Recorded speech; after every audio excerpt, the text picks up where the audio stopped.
On air, online, on demand. Watch AFR when you want, where you want with CN8, the Comcast network.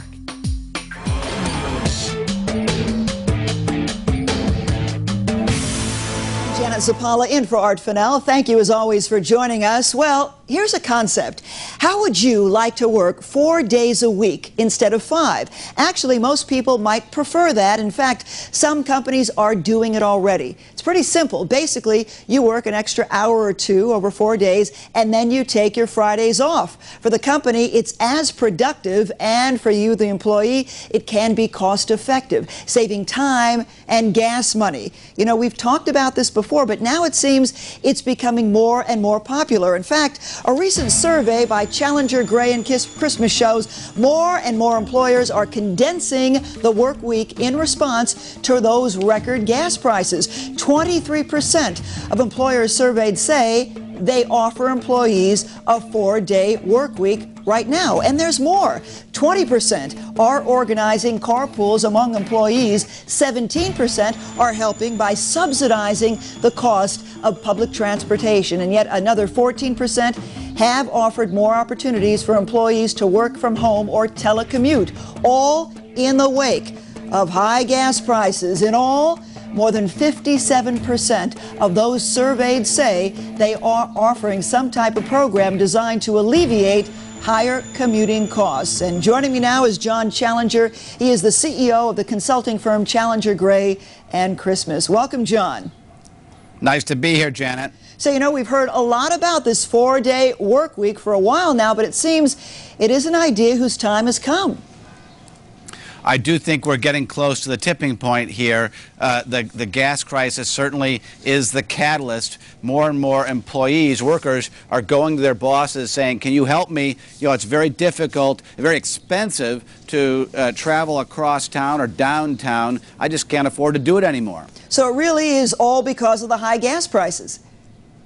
Well, it's a whole combination of factors. I think that might be the catalyst that changes things. But we've been moving away from the idea that you go to work 9 to 5, Monday through Friday for some time. Think about technology as a real changing force there. Many of us now work 24/7 in a sense. We carry our offices on our backs with our BlackBerries and our laptops and our cell phones. We're not working in that 9 to 5 box anymore anyway. So technology has been kind of over time eliminating for many workers the need to work on that 9 to 5, 5-day-a-week kind of plan. Because pretty much we're working most of the time anyway, you know, as you say, because of technology.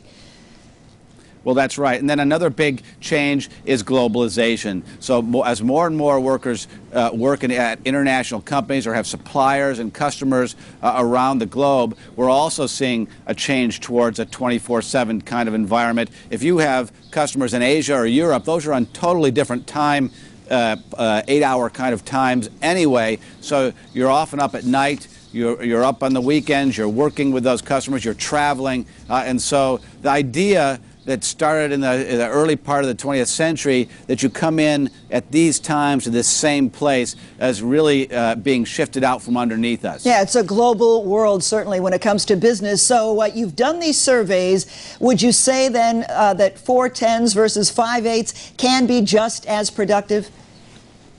Sure. If we move from a period where we've been paid for clocking in, and most of us don't clock in and clock out anymore, but many companies still kind of have that mindset that we come in at a certain time and we leave at a certain time. But as companies change towards pay for performance and they begin to look at how much did you do, what was your output, did you meet these kinds of tasks, get these tasks done, what was the quality of work that you did, and that becomes the measure for how we get paid and how we get judged by our companies, then why not go to a 4-day, 10-hour per week kind of workday? In fact, that might allow you to concentrate more during those times, and you also you miss the whole beat of that 8-hour rush hour. That also helps. And John, in your research, what did you find is the biggest disadvantage to changing over to a 4-day work week?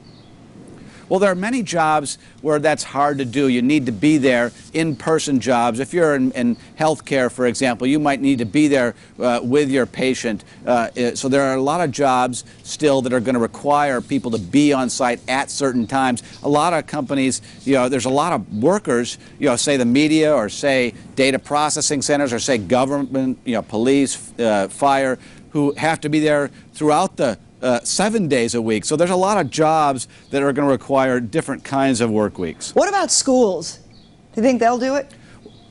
Well, again, you've got to get over some of the fears, that are out there. So where we're seeing the biggest change right now is actually in government-sponsored entities. State and local governments have made the switch. So the state of Utah, for example, has switched over to 4-day work weeks. So has the city of Birmingham. The question would be for schools do you want to have your children as a consumer of those schools with you 3 days a week? All right, well, there are many questions, obviously, but it seems a lot of companies think their employees would be happier going to a 4-day work week, in a better mood when they come back on Monday, more refreshed. So we'll see what happens, but it seems the tide is turning. John Challenger, CEO of Challenger Gray and Christmas, thank you very much for your thoughts today. Thanks, Janet. So what do you think about this 4-day work week? Do you think you can save a lot of time and money, gas money, and work more efficiently? Email me your thoughts at cn8.tv/AFR, and I'll try to read them on the air. As always, we would love to hear from you.